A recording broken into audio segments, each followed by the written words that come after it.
I know. Hello and welcome. I hate that voice. Hello, thank you for joining me. CW.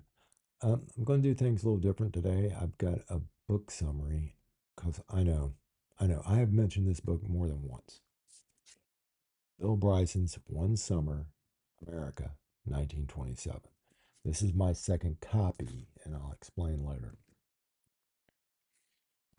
But it's July 20th, 2024. Just a reminder, 55 years ago, regardless of what someone tells you from the desert who lives with cats in a trailer park, Buzz Aldrin and Neil Armstrong walked on the moon 55 years ago. Their footprints are still there. The flags probably have been disintegrated by now due to the direct solar exposure there. Let's go back to the book. I did a book summary because I've mentioned this a number of times. Um, Bill Bryson wrote this book, and it tells a story in, in a comparable method, shaping one year in America with the events of one summer. It starts off with addressing the central event of the narrative by telling the story of Charles Lindbergh's transatlantic flight, the successful historic solo flight between New York and Paris. It projected this unknown, almost said email, airmail pilot into everlasting fame. When he landed in Europe, he became an international hero overnight. There are a lot of surprises to Lindbergh's story if you read it, because I had to answer a lot of questions. Because why didn't you go over this in course? Because I didn't think it was important. It's nice that the students did learn it on their own. Also, in this book, you'll meet Murderers Row, 1927 Yankees, including Babe Ruth, and all their achievements during that summer. He knits, Bill Bryson knits in these little stories of, for example, the Yankees moving to Florida for spring training. It just reflects Ruth's persona while he's, chasing a creating a home run record and everything else in this volume. The Great Mississippi Flood in 1927 it was another significant event that Bryson explores in depth. This natural disaster was one of the most devastating in American history. It displaced thousands, hundreds of thousands of victims, and caused a great deal of destruction throughout several states. In the narrative, Bryson records the poor response by the federal government, or even the fact that they should respond.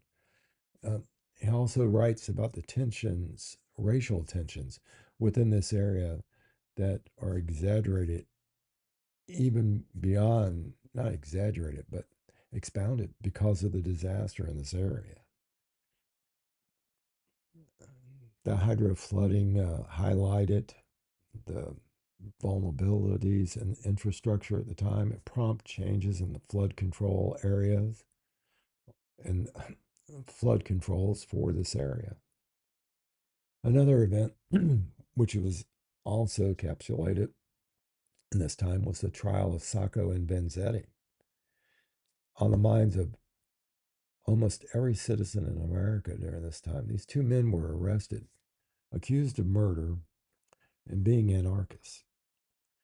Um, there were just massive protests, including international ones, were filed because of the lack of concrete evidence in this case. Bill Bryson writes about the political climate at the time, the reflections of prejudice uh, along the lines of xenophobia, and particularly in the legal system of the United States. Moving out west, the release of The Jazz Singer in 1927. It was a talkie. Um, Al Jolson played in it and sang all this other stuff.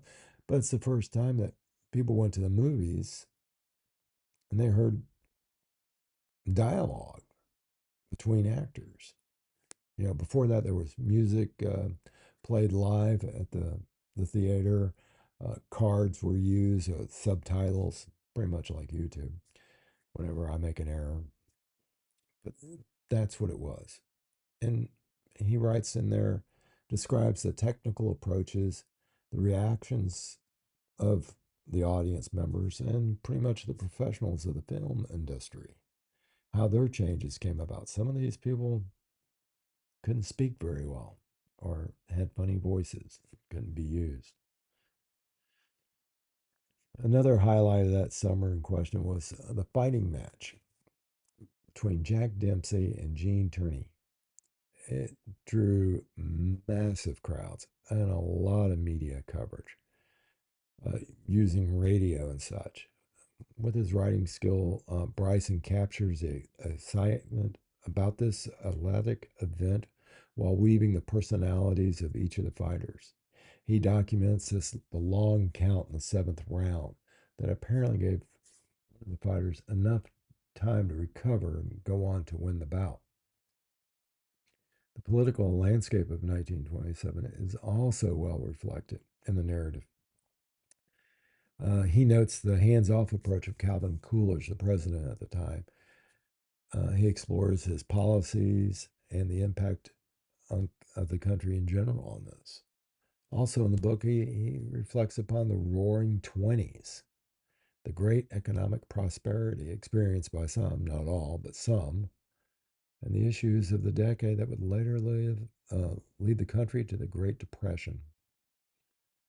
There are a lot of other little things that are mentioned in this volume, like dance marathons, the rise of radio, the advancement in the auto industry.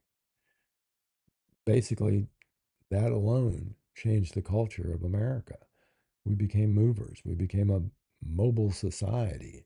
Things had to be different. No longer just hotels, but on the roadways, there would be motels where you could motor up. Yeah. Site source. Please look up US Route 66. So the conclusion to this, uh, Bryson's book, one of my faves, absolutely, is a rich, rewarding group of stories that truly entertain readers while illustrating this transformative period in American history. Uh, Bryson's a master interweaving these lives and the events at the time of these people. Obviously, he's an expert in research and certainly a brilliant storyteller. I like this book so much. Like I said, this is my second copy.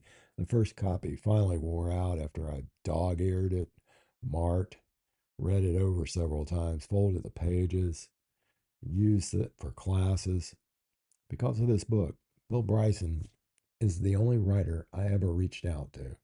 I thought that he was so gifted to write history in such an entertaining way that I was amazed that some students would use his book for sources for their papers and then go ahead and just read the rest of his book. It is something else. If you can do that, by all means, please, Mr. Bryson, write another piece like One Summer, America, 1927. Thank you. Okay, well, that's it for today. Again, thanks for watching. I continue to be overwhelmed by all the views. If you like this content, please subscribe to the channel or at least drop back by.